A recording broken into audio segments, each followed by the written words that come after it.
का हिस्सा प्राप्त करने की समस्या को माननीय मुख्यमंत्री श्री भजनलाल जी की पहल कर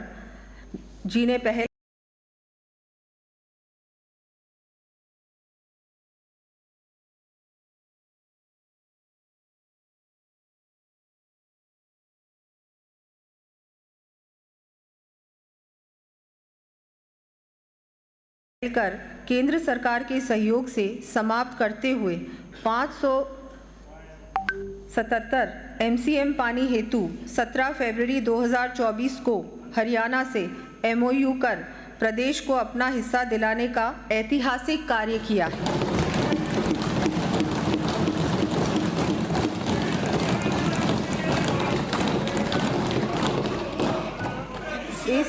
इस क्रम में ताजीवाला हेड हथनीकुंड बैराज हरियाणा पर राजस्थान को आवंटित यमुना जल को भूमिगत पाइपलाइन के माध्यम से डायवर्जन के कार्य की DPR 60 करोड़ रुपए की लागत से तैयार की जाएगी। यमुना बेसिन में रेणुका व लखवार बांध का कार्य प्रगतिरत एवं किशाऊ बांध का कार्य भी शीघ्र प्रारंभ होना संभावित है। इससे चुरू, सीकर व झुंझुनू जिलों में वर्ष पर्यंत जल उपलब्ध हो सकेगा। इंदिरा गांधी नहर परियोजना के द्वितीय चरण में जीर्णोद्धार एवं सिंचाई संबंधी विभिन्न कार्य चरणबद्ध रूप से 1430 करोड़ रुपए से अधिक की लागत से करवाए जाएंगे। इन कार्यों की सूची में सदन के पटल पर प्रस्तुत कर रही हूं।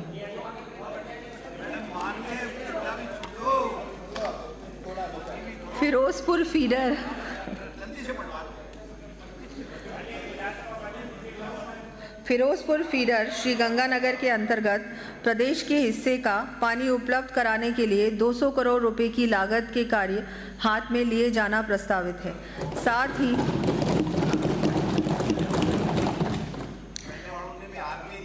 साथ ही नहरी क्षेत्र में डिगी निर्माण हेतु इस वर्ष 5000 किसानों को अनुदान दिया जाएगा। इस पर लगभग 160 करोड़ रुपए व्यय किए जाएंगे।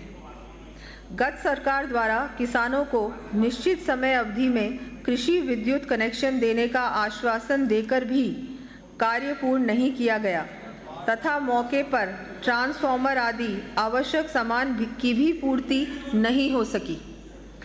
इस कारण प्रदेश का किसान अपने को ठगा हुआ महसूस कर रहा है। किसान साथियों की इसी समस्या को देखते हुए अब मैं किसानों के कृषि कार्य के लिए 31 मार्च 2024 तक लंबित विद्युत कनेक्शन आवेदनों की पेंडेंसी समाप्त करने की दिशा में इस वर्ष लगभग 1,45,000 विद्युत कनेक्शन जारी किए जाने की घोषणा करती हूँ।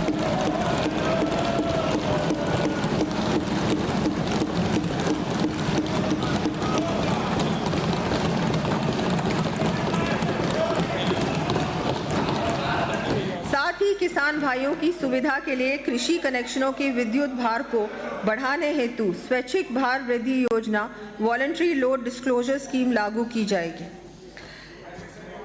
माननीय सदस्यों को जानकर प्रसन्नता होगी कि हमारी सरकार द्वारा वर्तमान में कुसुम योजना के माध्यम से कृषि कनेक्शनों के सोलराइजेशन करने के फलस्वरूप आगामी वर्ष से प्रारंभ करते हुए चरणबद्ध रूप से किसान भाइयों को दिन के समय में सिंचाई हेतु बिजली दिए जाने का कार्य वर्ष 2027 तक पूर्ण कर लिया जाएगा।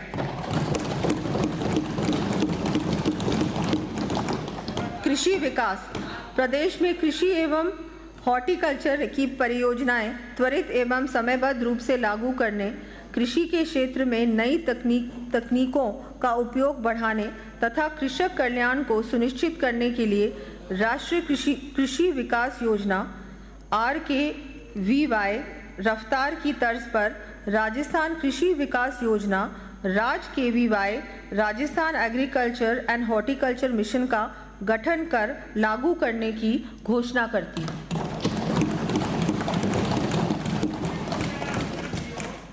इस वर्ष RAJ-KVY हेतु 650 करोड़ रुपए के कार्य हाथ में लिए जाने प्रस्तावित हैं।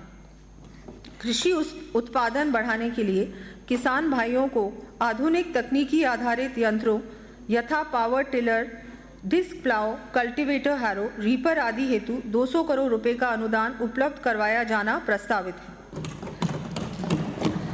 साथ ही इस वर्ष 500 कस्टम हायरिंग सेंटर्स की स्थापना के लिए निर्धारित लक्ष्य को बढ़ाकर 1000 करते हुए मोबाइल ऐप के माध्यम से हायरिंग सुविधा उपलब्ध कराया जाना प्रस्तावित है। राज्य में उन्नत तकनीक के green house, poly house, shade net, plastic mulching, low tunnel farm pond तथा ड्रिप स्प्रिंकलर आदि को बढ़ावा देने के साथ साथ किसानों को प्रोत्साहित एवं प्रशिक्षित करने के लिए 10 एग्रो क्लाइमेटिक जोन्स में 2-2 क्लस्टर्स विकसित किए जाने प्रस्तावित हैं। इस पर 120 करोड़ रुपए व्यय होंगे।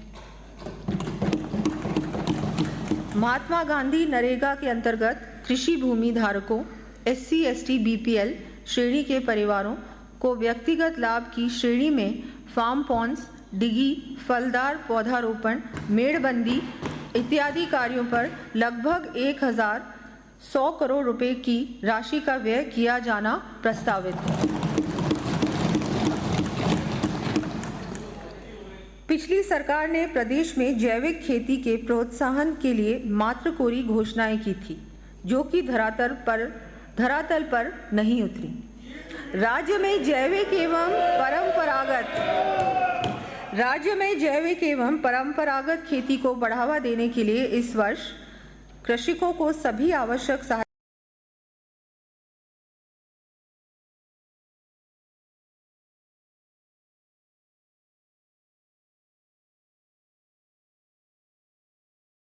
एवं प्रशिक्षण उपलब्ध कराने के लिए organic and conventional farming board का गठन किया जाएगा।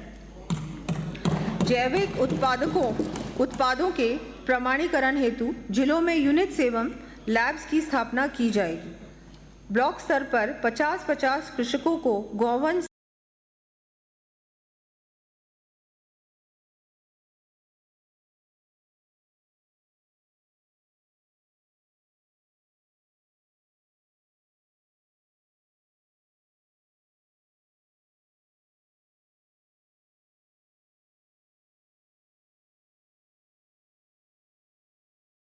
से जैविक खाद उत्पादन करने हेतु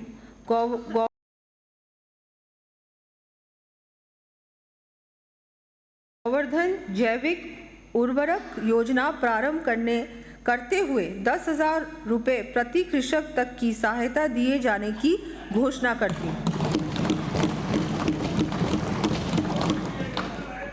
महात्मा गांधी नरेगा के अंतर्गत गोवर्धन परियोजनाओं, कंपोस्ट पिट एवं फ्रूट्स एंड वेजिटेबल्स प्लांटेशन आदि कार्यों पर 197 करोड़ 86 लाख रुपए की राशि का व्यय किया जाना प्रस्तावित है। प्रदेश में नमो ड्रोन दीदी योजना में 1000 महिला सेल्फ हेल्प ग्रुप्स को कृषि कार्य हेतु उपलब्ध करवाए जा रहे ड्रोन्स पर सहायता देने के साथ ही नैनो यूरिया एवं पेस्टिसाइड्स का छिड़काव करने पर 2500 रुपए प्रति हेक्टेयर सब्सिडी उपलब्ध करवाए जाने की घोषणा करती हूँ।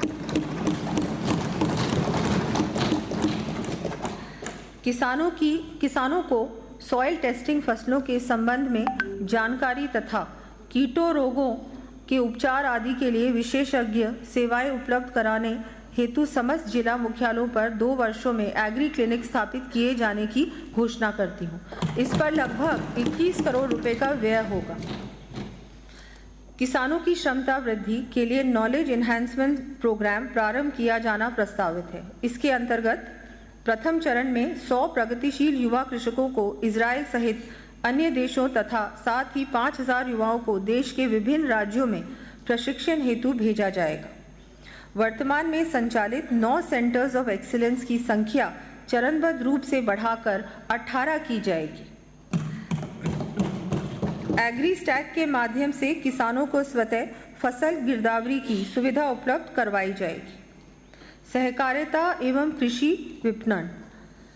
प्रदेश में किसानों को सशक्त एवं समृद्ध बनाए जाने में सहकार आंदोलन, कोऑपरेटिव मूवमेंट की महती भूमिका है। वर्षों से चले आ रहे